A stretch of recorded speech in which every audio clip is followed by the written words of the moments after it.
Este programa tem o apoio da TV Interação, Associação Vida e Trabalho e da Ordem dos Advogados do Brasil, Seção São Paulo.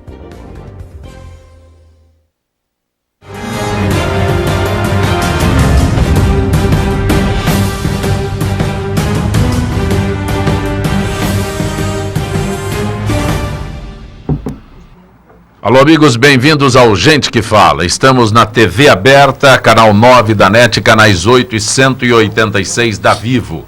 Estamos na Rádio Trianon, AM 740 São Paulo, Rádio Universal, AM 810 Santos. Estamos transmitindo direto do estúdio da TV aberta, através da nossa fanpage, facebook.com/programa Gente que Fala. Estamos na TV Guarulhos, canais 3 e 20 da NET em Guarulhos, 11h30 da noite. Nosso blog, gentequefala.com.br, nossos telefones 38766146 e ainda 5052-5555. Participando desta edição de Gente que Fala, o deputado estadual Celso Nascimento, que é filiado ao PSC. Deputado, prazer tê-lo aqui. Prazer muito grande, uma honra.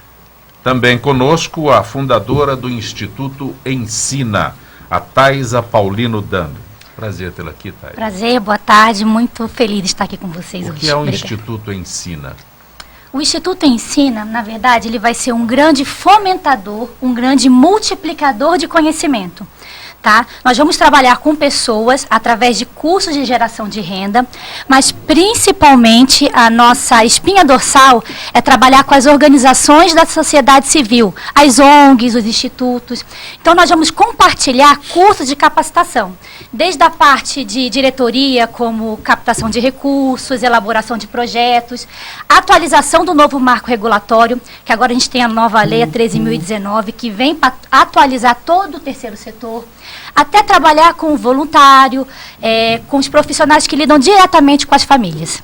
Também conosco o engenheiro consultor de energia, professor Estério da Cunha. Prazer tê-lo aqui, professor. Obrigado pelo convite, Zancopé. Sempre em pé e a ordem aqui. E um grande abraço ao deputado, ao sensei Hanashiro e a Thaisa do Ensina, né? É legal isso fomentar, né? Porque o grande problema do Brasil é gestão. Então você vem dentro dessa cunha, né, de melhorar a gestão do terceiro setor, né? Isso, eu não quero mais ver acontecendo grandes projetos que têm bastante eficiência na sociedade, na comunidade, morrendo. Porque você vê que tem muitas pessoas que começam com muita boa vontade, com muito amor, mas precisam mesmo de estrutura, precisam de capacidade técnica.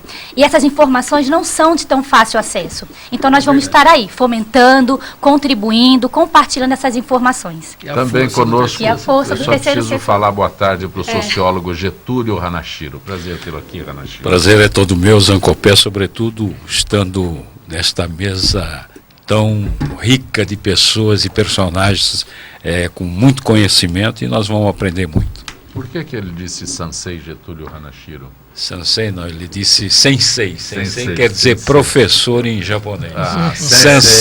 Sensei seria a terceira geração. Então Issei primeiro, Nisei segundo, Sensei terceiro. Ele disse Sensei. Professor Getúlio Hanashiro. Porque ele é o nosso professor de transporte público. Sim, especialista no transporte público. E como é quem mais entende, está do lado. Né? Porque nós temos essa capacidade no Brasil de pegar quem sabe e deixar fora, e quem não sabe botar dentro. Isso é bondade do Estélio. Né? Mas essa é a verdade, Getúlio. Pelo menos eu passei por esses órgãos em 4 gestões diferentes. Um detalhe, o bilhete do idoso é uma sugestão do Getúlio Hanashiro no governo do estado de São Paulo, e que permite que o idoso não desembolse para andar no transporte público. Com uma diferença, que eu acho que isso é muito importante, porque hoje nós estamos cobrando todos os benefícios sociais. Na época que se criou o passe do idoso, primeiro aqui em São Paulo, na Prefeitura de São Paulo, e depois junto ao metrô, as concessionárias não recebiam por esse transporte gratuito. Era gratuito mesmo. Era gratuito mesmo. Por quê? Porque se fez um estudo e se concluiu que apenas 10% das pessoas com mais de 65 anos de idade trabalhavam. Portanto, quem não trabalhava não ia utilizar o transporte no horário de pico, ia utilizar no entrepico, ou seja, no período ocioso do sistema. Portanto, a ideia era de que os idosos, os maiores de 65 anos de idade, viajariam na capacidade ociosa do sistema. Então, as concessionárias não tinham por que receber. Isso mudou em 2002. Como mudou? Né? Mudou e mudou muito, porque a partir de então, através de uma lei votada pela Câmara Municipal, todos os passageiros que passavam pela catraca, os concessionários tinham direito a receber. Tinha uma tarifa diferenciada para o idoso, para isso, para aquilo, mas todos os passageiros. Então, já não se oferece nenhum transporte gratuito no município de São Paulo, no estado de São Paulo. A Polícia Federal cumpriu hoje mandados de prisão contra Felipe Pisciani e o empresário do ramo de ônibus, Jacó Barata Filho. É uma nova fase da Operação Lava Jato. Felipe Pisciani é filho do presidente da Assembleia Legislativa do Rio de Janeiro, Jorge Pisciani, e irmão do ministro do Esporte, Leonardo Pisciani. Getúlio Hanachiro, o deputado Nascimento, Taiza, professor Estélio. Lava Jato em andamento. Hanachiro, deputado. O senhor é o único com mandato aqui. Não. E com respeito, né, o Getúlio já foi vereador, deputado, né, mas é muito importante, deputado que honra o mandato que cumpre. É isso que eu ia acrescentar. Certo. Zancopé, eu vejo que hoje nós estamos nessa linguagem da Polícia Federal e dando títulos a cada operação, vendo as descobertas reais de tudo aquilo que vem acontecendo ao longo dos anos e que agora não tem mais como esconder. Nós vemos que mais hoje essa ação da Polícia Federal leva-nos a crer que ainda temos muito a ver, ouviremos ainda muitas notícias, muitos outros nomes vão surgir. E nós estamos falando do presidente da Assembleia, um dos famosos do Rio de Janeiro, um dos mais importantes políticos do Rio de Janeiro, que foi praticamente o recordista na presidência daquela casa e que agora sua família está aí sendo colocada, envolvida em mais um escândalo. Lamentavelmente, o Brasil vive hoje uma dimensão política extremamente crítica. Eu acho que nós nunca tivemos uma situação tão ruim para a política como estamos tendo no tempo de hoje. Mas fruto do quê? Fruto de pessoas que procuraram, ao longo do tempo, criar para si mesmo a gestão pessoal do enriquecimento ilícito. Lamentavelmente, parte da culpa é do próprio povo que, ao eleger políticos que muitas vezes não oferecem nada para a população, a não ser a vontade de ficarem milionários, é o que nós vemos hoje. A gente que tem trabalhado com sinceridade e procurando, com verdade, fazer um projeto social, um projeto voltado à juventude, a gente vê a grande dificuldade hoje, viu, Jacopé? Está terrível. Viu? Dizer que é político hoje é quase que dizer que é bandido, porque está bem associativo. Getúlio quer falar sobre isso, Getúlio? Olha, a família Barata, Jacó Barata, indiscutivelmente é uma das maiores famílias que tem como atividade básica o transporte coletivo urbano, sobretudo urbano, e é o maior empresário do Rio de Janeiro. Agora, a facilidade da corrupção nessa área de transporte se deve muito à forma como os recursos entram. Quer dizer, você tem dinheiro ao vivo, cash, muitas vezes sem registro. Portanto, é factível de uma de uma compra. Mas isso continua com esses cartões todos? Pois é, que agora são diminuiu muito, mas não mesmo tem dinheiro assim... vivo, né? Tem empresa que nem tem mais Pois cobrador. hoje tem muito pouca utilização da moeda corrente. Grande parte hoje se utiliza do cartão. Mas mesmo assim é um local não tem mais muito nem fácil. o trocador. No Rio, quer dizer, sempre foi uma área, sobretudo nos últimos 15 anos, não é? Onde você tem tido essa ocorrência. Você nunca viu uma alteração dos concessionários. Sempre são as mesmas empresas, as licitações, quando estão marcadas, volta e meia são canceladas, Eu são diria anuladas. contestadas, né? Ou contestadas pelo Tribunal de Contas, que também está sob investigação. Ou seja, se armou no Rio de Janeiro uma estrutura de cúpula que envolve o Judiciário, o Legislativo. Eu incorporo o Tribunal de Contas no Judiciário, tá certo? E o Executivo. Quer dizer, quando você tem esta integração entre as entidades que deveriam, de um lado, legislar em benefício da população, por outro lado, o Executivo que deveria fazer com que as regras fossem cumpridas, fiscalizadas, e o Tribunal de Contas que deveria fiscalizar tudo isso, você vê essa É uma ação entre amigos. Uma ação entre amigos, quer dizer, acaba realmente acontecendo isso, a Polícia Federal tendo volta e meia que ir para lá. Você realmente fica numa situação em que dá desespero de ver o país, não é, Estélio, tão rico em recursos naturais, rico em tudo, em terra, em sol, em água, e no entanto você vê a cada momento. Eu sempre costumo lembrar o seguinte: de 1870 a 1970, o Brasil se desenvolveu a uma taxa média maior do que a taxa média mundial, tá certo? E era o 7º, 8º país do mundo. A China estava lá atrás. Hoje nós somos ultrapassados pela China, pela Coreia, pelo Japão, entendeu? Quer dizer, realmente é uma coisa estarrecedora.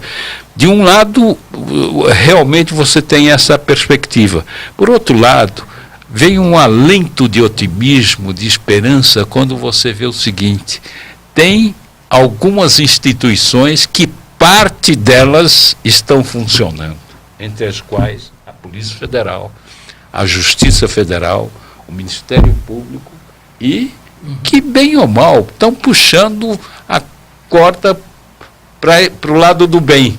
Existem forças que estão puxando para o lado do mal, mas a gente ainda tem um pouquinho de esperança de que essa coisa caminhe bem. Professor Estélio, quer? Ladies first. Na verdade, quando eu vejo toda essa conversa, toda essa corrupção aparecendo, eu fico assim extremamente feliz, porque eu lido diretamente com uma grande parcela da nossa população que é carente, e principalmente carente de informação.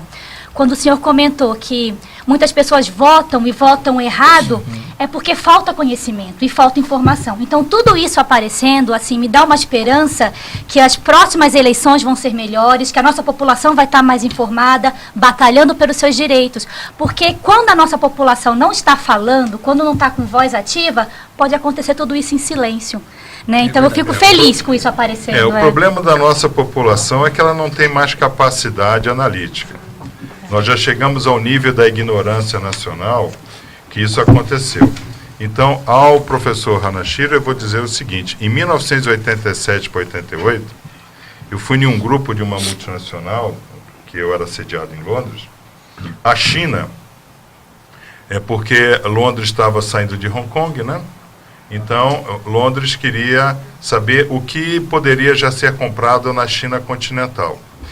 De novembro de 87 para 88, Hanashiro, só havia para comprar na China fazenda de pato. Pato.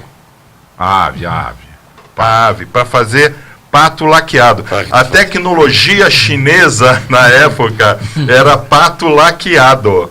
Se você chegasse para um chinês em Londres, o que ele fazia? Ou ele importava aquelas roupas de seda, né, tipo chinesas, ou tinha restaurante de pato laqueado.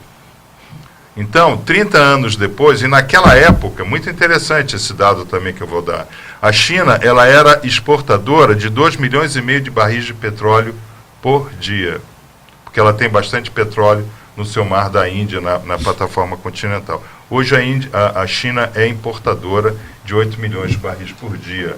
É a segunda economia do planeta. Quer dizer, naquela época já se fazia um metrô em São Paulo. Não tinha metrô no que hoje é Beijing. Hoje tem 450 quilômetros de metrô em Beijing.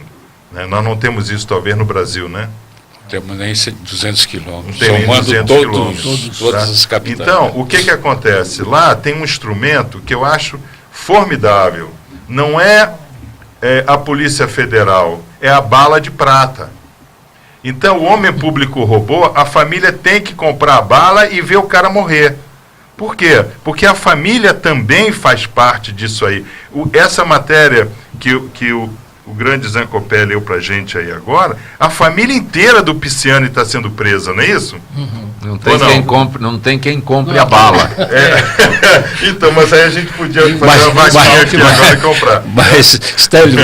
Mas aqui é diferente, porque aqui todos eles estavam envolvidos. Então, lá era mas punia-se também toda a família. Por quê? Porque a família sabe da onde vem o dinheiro que o camarada... A família sabe. Será que alguém da Lava Jato que está preso, por exemplo, por que o excelentíssimo senhor juiz Sérgio Moro foi tão criticado na sentença à mulher do Eduardo Cunha? Né? Por quê? Será que ela não sabia que 154 mil dólares em uma tarde em Nova York, comprando bolsas na Prada e sapatos da Chanel, aquele dinheiro era salário de deputado? Meio difícil. Meio difícil, né? Por isso que o Ministério Público está questionando. Então, eu acho assim, Zancopé, é radical? É. Mas quando o homem público, nós estamos aqui na frente de um homem público, eu estou aqui do lado de um outro homem público. Quando ele assume uma cadeira dessa, ele tem que se colocar a sua vida ao país. Perfeito. Porque não existe nada mais sério em um país do que aquele que dá a sua vida pelo país. E dar a sua vida pelo país é dar seu tempo. É seu tempo de vida pelo país, né? O Hanashiro, quantos anos se dedicou ao transporte público aqui em São Paulo? Ou não é verdade? Sim. Quantas noites viradas, etc. Então, isso é uma responsabilidade. E o que acontece? Hoje o homem público vê essa responsabilidade para enriquecimento pessoal de sua família. Nós tivemos na semana passada uma família inteira que foi presa porque usava, lá na Bahia, não foi? Uhum. Porque usava as empresas da família para licitações falsas. Não é isso? Sim. Então, eu acho um absurdo. Zancopé, o mundo está estarrecido com o Brasil, onde a Polícia Federal não prende narcotraficante. A Polícia Federal só prende deputado, vereador. Você sabe, eu estou muito mais em contato com externos do que internos. E o pessoal sempre brinca, a Polícia Federal no Brasil não prende bandido no Brasil, só prende político no Brasil. Deputado Celso Nascimento, o que é a biometria para torcedor de futebol? Na realidade, nós estamos procurando contribuir um pouquinho mais para a questão da segurança. Nós entendemos que hoje ir a um estádio de futebol muitas vezes é um tremendo perigo, por conta de que muitas torcidas que se dizem organizadas, dá-nos a impressão que são muito mais desorganizadas do que tange a condução de alguns elementos que saem para brigar, para criar confusões e até mesmo para matar. E diante disso, nós temos visto aí a grande discussão ao longo dos anos em que o movimento de segurança pública, da Polícia Militar, da Polícia Civil, Ministério Público, promotores, vem trabalhando em amenizar esse confronto que acontece e, por consequência dele, muitas vezes, coisas mais ruins. E a biometria nos estádios vem causar exatamente isso, a identificação de cada torcedor, entrou no estádio, ele estará ali identificado. No seu trajeto de casa até o estádio, ele sendo um torcedor identificado, ele saberá que qualquer ação que ele fizer, ele terá uma facilidade de ser identificado. E nós estamos trabalhando nessa questão da biometria justamente para que volte aos estádios com mais frequência, as crianças, as famílias, coisa que lá no passado existia e que hoje, lamentavelmente, nós não temos tido essa oportunidade de ver. Mas, por conta disso. Deputado Celso Nascimento, para se colocar uma biometria, né, o Tribunal Eleitoral está anos tentando implantar a biometria para que a gente chegue lá com o dedo e vote. Como se fazer isso? Aqui na cidade de São Paulo nós temos 4 estádios, né? Morumbi, o estádio do Corinthians, o estádio do Palmeiras. Isso. E o Pacaembu. Isso. Eu estou querendo imaginar uma estrutura para se implantar uma biometria. Eu só citei 4 estádios, hein? Uhum. Né? Como nós temos aí procurado na linha do Estatuto do Torcedor, onde tem capacidade de acima de 10 mil espectadores, e só nos campeonatos principais, a questão hoje da biometria já não é tão complicada quanto no passado, porque em 2 anos muitos projetos já foram alterados na questão de biometria. Hoje nós já temos equipamentos que o torcedor não precisa mais colocar o dedo, basta ele passar a mão, ela Sim. já é identificada. Então nós estamos trabalhando com informações, é claro que tudo ainda está dentro de um estudo, mas facilitará todo um conjunto, tanto a polícia, tanto a questão do pessoal que está ligado à segurança pública. Nós vamos criar um contexto geral de informação. Não é uma coisa que vai acontecer no prazo de 1 ano, 2, mas Sim. gradativamente, assim como a biometria já está para o título de eleitor, e não volta mais. Existem tecnologias que não retrocedem, eles Sim. vão caminhar para frente e cada vez mais ágil. Então nós estamos procurando criar, desde já, um contexto de identificação a esse torcedor, a fim de que a presença do torcedor no estádio seja só para realmente torcer, para criar a festa, para criar aquele clima bonito, e se ele cometer algum ato, rapidamente ele vai ser identificado. Com o monitoramento hoje nos estádios já existente, com o monitoramento hoje na cidade, porque câmeras hoje estão espalhadas Sim. por toda a cidade, e cada vez mais estão sendo unificadas nas suas informações, o que vai facilitar, então, a identificação dos torcedores. Mas o senhor é deputado estadual, então é uma lei para o estado de São Paulo. O Enéas acaba de chegar, foi assistir o Santos contra o seu Chapecoense lá, e né, o desespero dele está estampado aí. Mas fora de São Paulo, isso seria só para São Paulo, né? Só para a cidade de São Paulo. Isso, dentro do contexto da cidade de São Paulo, nós temos então os estádios que o Zé Copé já mencionou. Mas os estádios dentro do contexto do estado de São Paulo, que tiver essa capacidade superior a 10 mil espectadores, e tiver ali jogos oficiais, já existe inclusive da própria CBF esta indicação para que as federações comecem a pensar e a trabalhar essa questão da biometria. Então nós estamos trabalhando na mesma linha de uma vontade que a CBF tem demonstrado para melhorar a presença dos torcedores dentro dos estádios. Eu citei aleatoriamente, mas não posso esquecer o Canindé, né? É outro estádio dentro nesse raio aqui, dentro do centro da cidade de São Paulo. Nós fizemos uma reunião com os líderes de torcidas, procurando ouvi-los, porque eles querem a volta da festa das torcidas, querem voltar as bandeiras, os papéis, os bandeirões e tudo mais. Mas para a segurança pública, alguns desses elementos hoje não estão permitidos, por conta até das confusões, das muitas brigas que eles causaram no passado. Então nós estamos trazendo a seguinte informação: se vocês tiverem controle dos torcedores, a presença de bons torcedores, a festa das torcidas poderá voltar, e é o sonho de muitos dos líderes de torcidas. Taisa, vocês estão no Instituto Ensina promovendo um jantar de gala, jantar beneficente. Quando será? Quem estará nesse jantar, Taisa? Obrigada, Zacopé. Fico muito feliz em comentar de festa, né? Festa é sempre muito bom. Principalmente festa que envolve toda a sociedade, que envolve empresários, que envolve colegas de vocês, políticos, que estão trabalhando para o bem. Então, assim, vai ser um evento beneficente. O Instituto Ensina, ele fica na região do Grande ABC, em Mauá. Nós vamos estar fazendo esse evento em Santo André, no Espaço Win. A gente já conta com a presença super especial do Benito de Paula, que vai fazer o show de encerramento.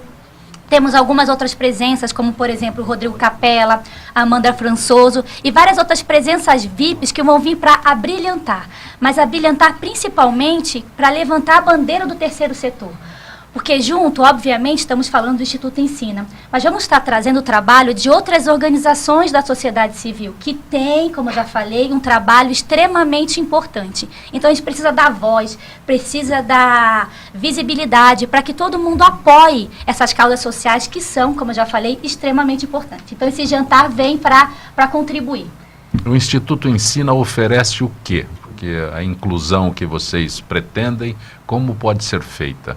Tá. Nós temos, assim, cursos, como eu já falei, especificamente para as organizações da sociedade civil, que são ONGs, que são associações, que são fundações, que são institutos. Uma instituição social, ela é uma empresa, então ela precisa ter a parte da diretoria estruturada, ela precisa ter sua parte de documento estruturada, ela precisa ter a sua parte de prestação de contas, principalmente também bem estruturado. Tá, e para ela poder captar recurso, para ela conseguir entrar nas leis de incentivos fiscais, para ela conseguir entrar no fomento, fazer parceria com as prefeituras, elas precisam estar extremamente organizadas. E o que a gente vem percebendo é que tem muitas organizações que não têm essas informações e não conseguem regulamentar seus documentos. Então, o que nós vamos fazer? Nós vamos oferecer cursos de todos os temas, vamos oferecer plantões para esclarecimento de dúvidas. Então, sempre vai ter um profissional, você tem uma associação, vai lá, Thais, eu preciso, quero fazer uma parceria, quero fazer isso, quero prestar conta, como fazer? Então, vamos ter profissionais lá explicando.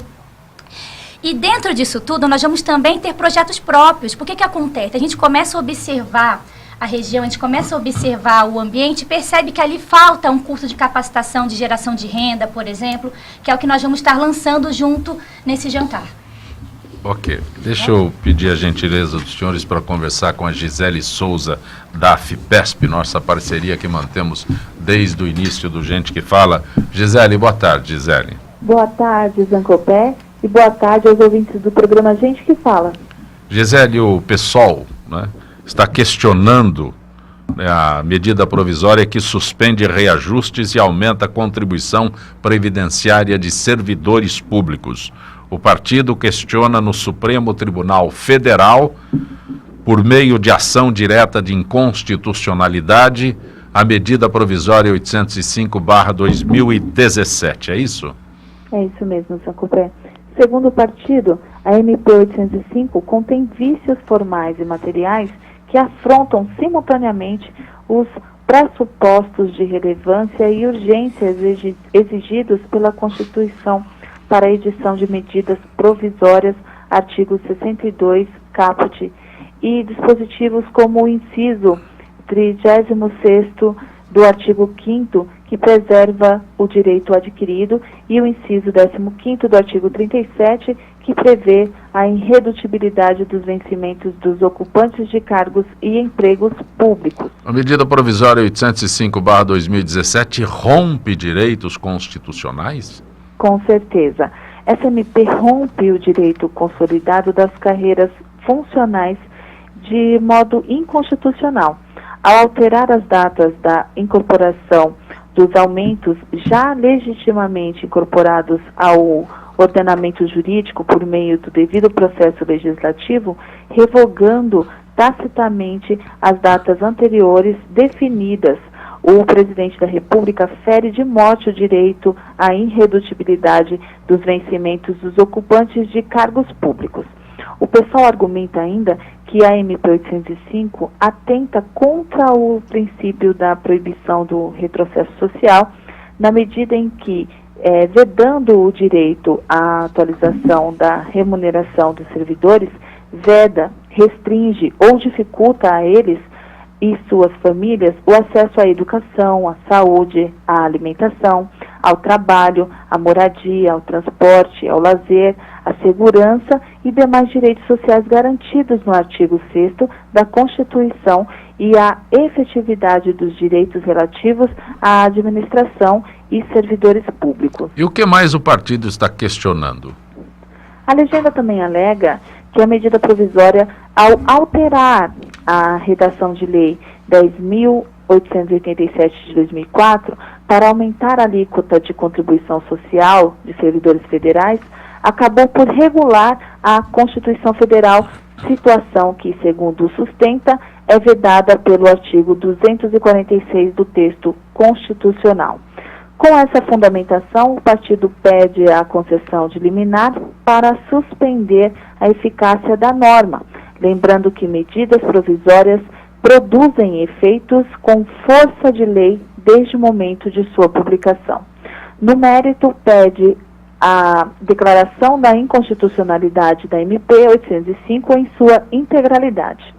Os juízes também questionam a medida provisória que aumentou a alíquota de contribuição? A Associação Nacional dos Magistrados Brasileiros, a Associação dos Magistrados da Justiça do Trabalho e a Associação dos Juízes Federais do Brasil ajuizaram ação direta de inconstitucionalidade, ADI 5812, no Supremo Tribunal Federal contra a medida provisória 805/2017, que fixou a alíquota progressiva para os servidores públicos federais. Segundo as associações, a elevação dos percentuais de contribuição viola o princípio da proporcionalidade e da razoabilidade. As associações pedem, assim, a concessão de liminar para suspender a eficácia das mudanças legislativas introduzidas pelo artigo 37 da MP 805.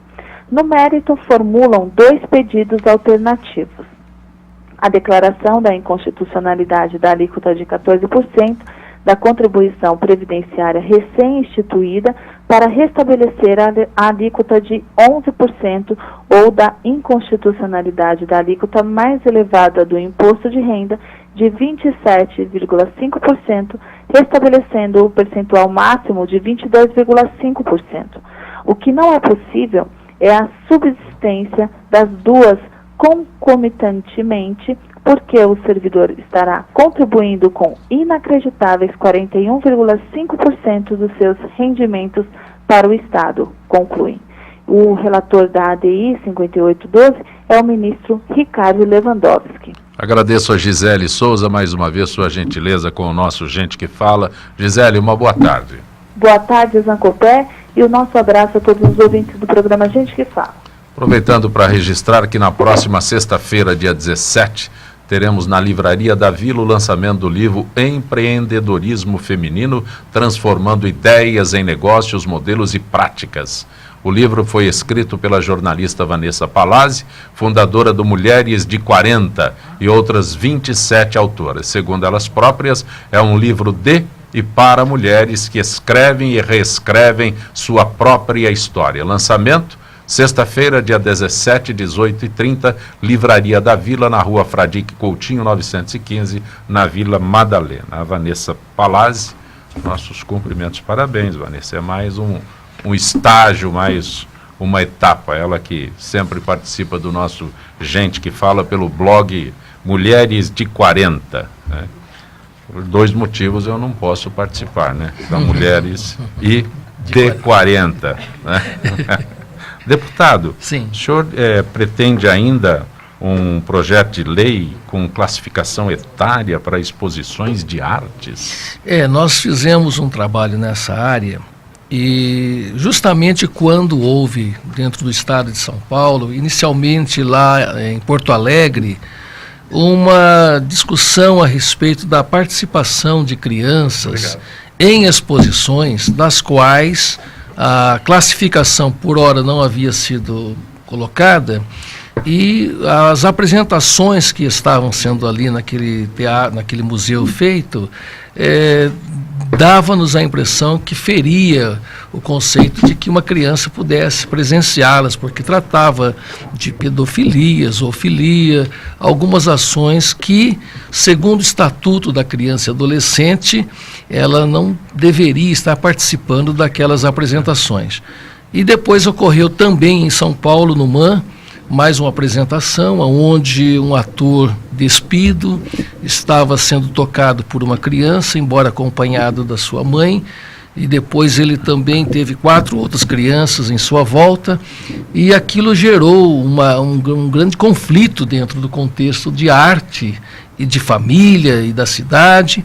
Então nós percebemos que faltava para os museus esta classificação indicativa, ou seja, ela já existe para cinema, para shows, revistas, e faltava para o museu. Não sei por que faltou essa questão de não dar classificação às apresentações ou artes em museus. E nós colocamos, então, nesse projeto de lei, que também aconteça isso. Ou seja, o que estiver sendo apresentado no museu, que seja para a criança, que seja para o jovem ou para o adulto, mostrado pela classificação na entrada, para que não hajam mais confusões como houve nesse período em que houve, sim, principalmente na questão da internet, um conflito muito grande. Os que falavam contra, os que falavam a favor, cada um defendendo a sua tese. Nós percebemos que a classificação ela vai contribuir, assim como contribui em outras áreas, para que a arte apresentada, ela tem ali o seu espectador, aquele que vai participar de uma forma tranquila, sem ferir o conceito da inocência da criança, ou a inteligência do adolescente, ou o jovem. Então nós colocamos isso não como censura, mas apenas como uma organização da área dos museus que estava faltando. Professor Estélio, quer se manifestar, professor? Não sei se o senhor está concordando ou discordando do... Não, eu discordo de qualquer barreira que haja para entrar em qualquer museu, esse tipo de coisa. Eu acho que aquilo foi uma aberração mesmo. Eu acho que aquilo foi um caso de polícia, né? Porque em nenhum lugar do mundo se bota um homem nu em um museu, tá? Quer dizer, nem em museu de história natural tem lá o homem nu empalhado daquele jeito, né? Eu acho que aquilo foi uma agressão social que teve, né? Pontual, aquilo foi uma coisa pontual, né? Que eu acho que não irá mais acontecer. Eu não sei que fim levou o diretor daquele museu, né? Eu não sei que fim levou ele. Alguma coisa deve ter acontecido com ele, né? Eu acho que houve uma suspensão das ações dele por conta disso. Né? Então, mas aquilo é um caso pontual. Eu acho que museu não deveria ter cobrança, eu acho que museu deveria ser incentivado, eu acho que museu deveria ser um lugar de workshops, de oficinas de ensino, porque o Brasil, ele já é muito pobre na sua educação fundamental, né? Então, esses pontos que tem na sociedade, né, esses flashes, né, de cultura, eles devem ser explorados ao seu máximo. Deixa eu só fazer uma observação. Pois não, sociólogo Getúlio Hanashiro. Eu acho que diante de tantos problemas que o Brasil tem, diante realmente da desigualdade que esse país tem, do atraso, da recessão econômica, o Brasil está perdendo o foco. Né? Nós estamos nessa discussão desse tema há praticamente 15 dias. Né? E só se ouve falar nisso. Tá certo? Não que eu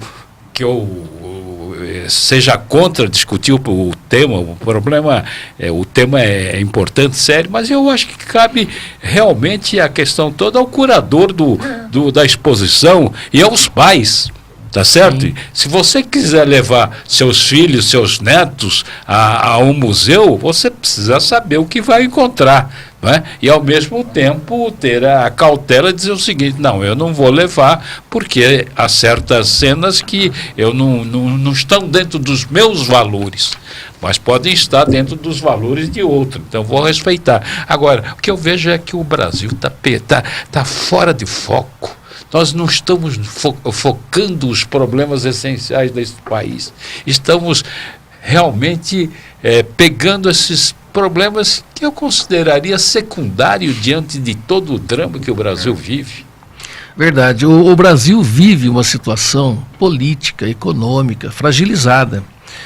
E quando nós entendemos que também querem trazer para a família, querem trazer para a vida humana situações em que constranja, que humilhem, que debochem.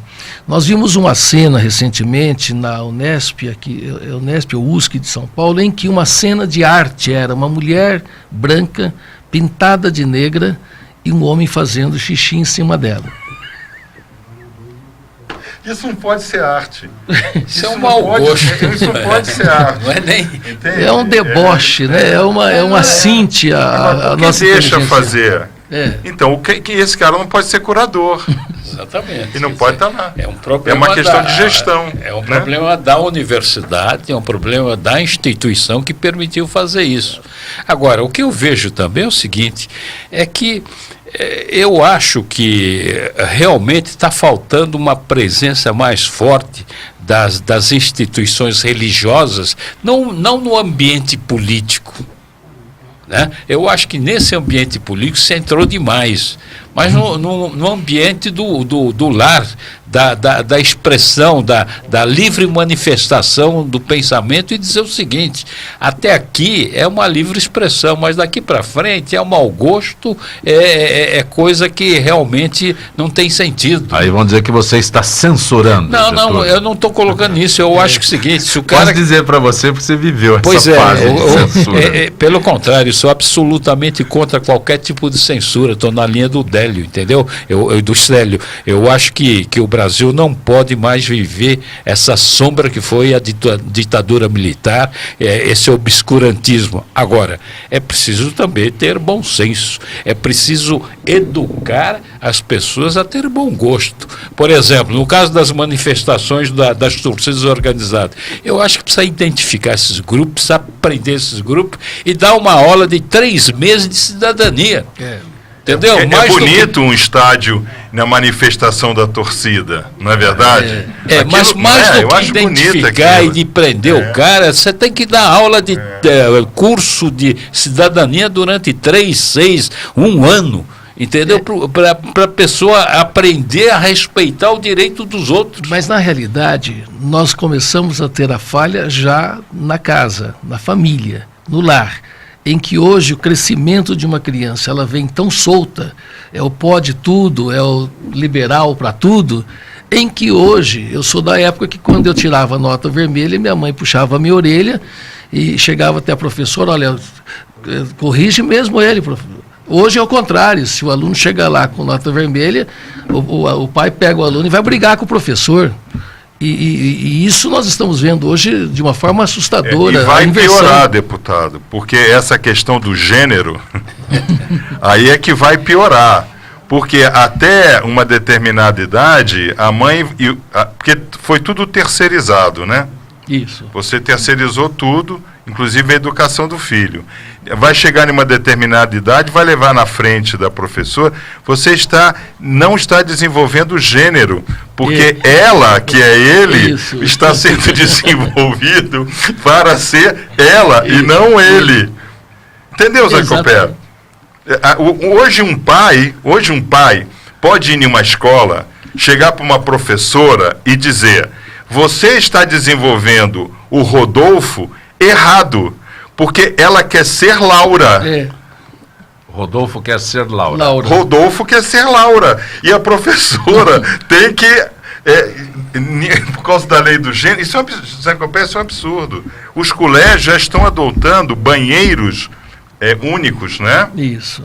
Não é verdade? Isso é um absurdo. Zé Copé, a única... Banheiro único. Banheiro único. Meninos e meninas entram no mesmo... Uso misto. Porque é gênero. Até 12 anos de idade não tem sexo, é gênero. O colégio mais importante do Rio de Janeiro, que era considerado um colégio exemplar, Pedro II, ele liberou o uso de saia para os meninos, então lá os meninos... E outra coisa, outro dia me fizeram uma pergunta... Você estudou, Estélio? Não, eu não estudei. A minha formação é jesuíta. Você é carioca, estudou. Eu sou carioca, mas eu não sou carioca, eu nasci no estado da Guanabara. Quando o estado da Guanabara acabou, eu saí de lá. Nunca mais voltei. Você entendeu? Eu não sou fluminense, não. Eu saí no estado da Guanabara. Agora, preste atenção, essa questão do gênero vai ser seríssima. Porque se você hoje está sendo entrevistado em uma empresa e o cidadão não lhe coloca na empresa porque ele sente que houve um desvio da pergunta na área sexual, ele lhe denuncia nos direitos humanos, o cara vai na empresa e prende a pessoa dos recursos humanos. Isso mesmo. Sim. Isso é muito sério. Eu acho que o Brasil ainda não entendeu que isso pode funcionar na Alemanha, porque na Alemanha o que é certo é certo. Então o pai chega e diz, é mentira dizer para o João que ele é Maria. Então ele não vai mentir para o João. Ele vai dizer, você, João, é João. Agora aqui não, aqui vocês estão entendendo? Exato. A confusão que nós vamos entender, porque o deputado, ele falou uma coisa muito séria. E o mestre Hanashiro também falou uma outra coisa muito séria. Nós estamos sem foco no Brasil. Um país que não tem uma educação focada na prosperidade nacional é uma educação que leva ao retrocesso. Países inteiros conheceram o seu retrocesso. Aonde está o Egito hoje? Verdade. Onde está? O berço da civilização. Aonde está a Argentina hoje? Para onde nós estamos indo? Eu estou dizendo, o que o Hanashiro falou é muito sério. Em 1988, a única coisa que tinha para comprar na China era fazenda de pato. O ano retrasado, eu participei de um seminário nos Estados Unidos, onde os americanos estavam preocupados em discutir a forma competitiva da sua educação, porque no ano 2050, os chineses de 7 a 17 anos estariam mais competitivos do que os americanos de 7 a 27. Entendeu? Então, o que nós fazemos para liderar essa juventude, que é o país do futuro, em educação? Diga. Lei do gênero? Não tem como. O próprio Hanashiro disse sobre a educação no futebol. Mas a educação tem que vir de casa, da família, para chegar lá. Né? Eu acho que vocês dois tocaram em dois temas extremamente importantes. Um é a questão da desigualdade social, o desnível muito grande desse país. Indiscutivelmente é um dos países mais injustos do ponto de vista da distribuição de renda.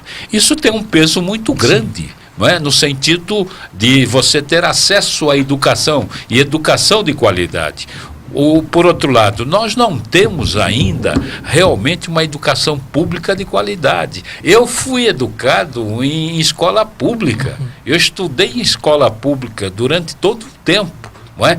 Mas hoje já não se tem mais isso. Os meus professores no colégio eram os professores que num período eles davam aula no colégio e no outro na Universidade de São Paulo. Então você tinha gente de qualidade. Hoje não. Hoje nós estamos preocupados nas instalações, nos prédios, entendeu? E não na qualidade do professor, não na qualidade do ensino. O dia que nós nos preocuparmos muito mais na qualidade e não na qualidade das edificações, nós vamos mudar muito isso. Eu não sei, professor, se é na Alemanha, que eu vi agora a Melka dizendo que os juízes e engenheiros queriam que equiparassem o salário igual o dos professores. E ela disse, como é que eu posso equiparar o salário de quem ensinou vocês? Então a diferença é perceber que hoje nós estamos no Brasil em que os valores eles foram totalmente mudados. É por isso que hoje o seu setor torna-se extremamente importante, porque os demais estão falidos, estão fracassados nas suas responsabilidades. Thaisa, como eu participo do jantar de gala que o Instituto Ensino está promovendo? Você pode entrar no site www.jantarinstitutoensina.org.br. Também temos telefone para contato, que é o 98688-9332. Aí pode comprar convites individuais e mesa fechada para você compartilhar com seus amigos. Que dia será? Onde será? Dia 28 de novembro, em Santo André, no Espaço Win. Tá? Vamos ter o jantar do Baby Beef Jardim, que é uma referência de restaurante na cidade, que é lá na Avenida Dom Pedro II, tá? 28 de novembro, a partir das 20 horas. Repete o site, por favor. www.jantarinstitutoensina.org.br. Pedir a produção do programa para fazer uma mesa para aqueles que estão aqui há tanto tempo como nós aqui, né? Eu acho justíssimo. Então, Se couber uma cadeira, estarei junto. está ali nos olhando ali, né? Olha lá, é uma hora de boa, né? Professor... Né, Zé Copé Ranatiro? Claro que sim, é isso aí. Estaremos Uma lá, mesa então. especial dessa. Eu acho justo, a gente vai comemorar, vai se divertir, vai conversar, trocar informação, contribuir numa noite solidária e ainda assistir o belíssimo show do Benito de Paula. Um grande Isso aí. cantor. Professor Estélio da Cunha, o senhor consegue dizer em um minuto por que as emissões de CO2 crescem novamente neste ano? Não, Em um minuto não, né? Não, em um minuto não, mas a gente pode dizer 30 que segundos. a mais alta nos últimos 800 mil anos. Repete, por favor. As emissões medidas de CO2 no planeta o ano passado, e é dados da EPA americana, né? Quer dizer, Environmental Protection Agency, que é o number one no mundo nessa área aí. Então, disse que o nível de CO2, as emissões de CO2 na atmosfera no ano passado, foram as maiores em 800 mil anos. Tá? E por quê? Porque o mundo não estava preparado para receber, em um espaço de tempo tão curto, um impacto de uma Índia e de uma China, 3 bilhões de pessoas, dentro de um mercado industrializado que eles não estavam. Até Mao Tse-tung, né? A China e a Índia, o Paquistão, aquela região dali, Indonésia, altamente populosa também, eles andavam de bicicleta, de carro de boi, não é verdade? Tá? E, de repente, todo mundo passou a ter carro, os pop-pop, né? O que mais polui... Toque lá polui pouco ou não? É o que mais polui, né? Motor 2 tempos, né? O tuk-tuk. Tuk-tuk, né? Poc-poc. Isso, né? Ping-pong, né? Depende Mas na da China não região. mais. Mas então o que a gente tem visto? A Nova Delhi, Eles estão exportando para o Ceará, você sabe eu disso? sei disso. O interior do Ceará? Tem uma fábrica em Manaus agora, Sim, do Poc-Poc lá. Poc-Poc. Que manda. E está virando táxi esse negócio. Então, Nova Delhi teve suas escolas fechadas na semana passada por poluição. Beijing passou uma semana até com construção civil tendo que paralisar, porque era até uma questão visual, hein? Questão visual em rua, tá? Questão visual. Meio-dia era a escuridão de 6 horas da tarde. E isso não vai melhorar tão cedo, tá? Tem tecnologia para resolver? Tem, mas tecnologia custa. Ranachiro, sociólogo Getúlio Ranachiro, você pode dizer em um minuto se o Bolsa Família terá realmente aumento real? Olha, O Temer, eu vou simplificar para você. O Temer prometeu aumento, voltou atrás, prometeu de novo, agora diz que vai dar, mas menos do que ele tinha anunciado. pelo visto vai ter, sobretudo porque com a recuperação da economia e agora já atingindo a arrecadação da Receita vem aumentando cada vez mais. Certamente esse reajuste deve ocorrer. Deputado, o senhor que está no exercício do seu mandato, pauta bomba, um minuto para o senhor dizer sobre o ajuste fiscal. Não é, o senhor é deputado estadual e isso é lá no Congresso. No Congresso. Realmente, eu acredito que todas as ações que estão desenvolvendo hoje para tentar equilibrar as contas, elas estão causando um pouco mais de buraco do que de acerto. Eu não vejo nestas pautas aí apresentadas a condição que se precisa de dar o equilíbrio, não. Esse projeto que o senhor apresentou da biometria, quanto tempo o senhor acha que isso vai demorar? O senhor disse que não é para esse momento. Eu creio que nós teremos aí uma possibilidade nos próximos 3, 4 anos da implantação. Haja visto, estamos conhecendo toda a tecnologia para tal fim e eu creio que em 3, 4 anos nós conseguiremos alcançar. Agradecendo ao deputado Celso Nascimento, filiado ao PSC, que participou desta edição de Gente que Fala, ao engenheiro e consultor de energia, professor Estélio da Cunha, ao sociólogo Getúlio Ranachiro e também a Thaisa Paulino, que é fundadora do Instituto Ensino. Consegue repetir o site e o telefone para esse jantar beneficente que vocês realizarão? Sim, claro. www.jantarinstitutoensina.org.br. O telefone para venda de ingressos é o 11 98688 9332. Agradeço vocês, hein? a todos que participaram desta edição de Gente que Fala. É o final. Agradecendo mais uma vez a Thais, a Paulino, ao deputado Celso Nascimento, ao professor Estéreo da Cunha, ao sociólogo Getúlio Ranachiro. Estaremos de volta amanhã, sempre com direção do jornalista Fausto Camunha. Gratos, até lá.